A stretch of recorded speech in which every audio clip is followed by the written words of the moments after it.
I want to lift my hip. What I really use a lot in Cha-Cha-Cha, I start to hip lifted from my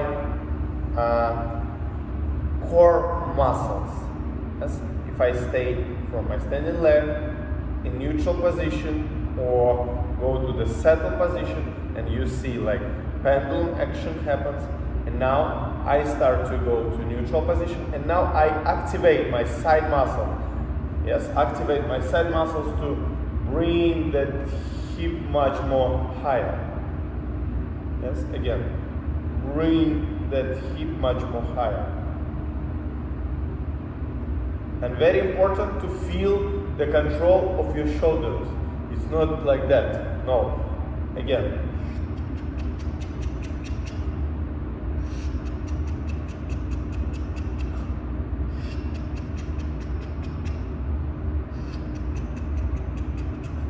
And I feel I start to use my muscles here to bring my hip up. Like boom. Now I start to release and relax like boom. And I go very down to my hip. And again.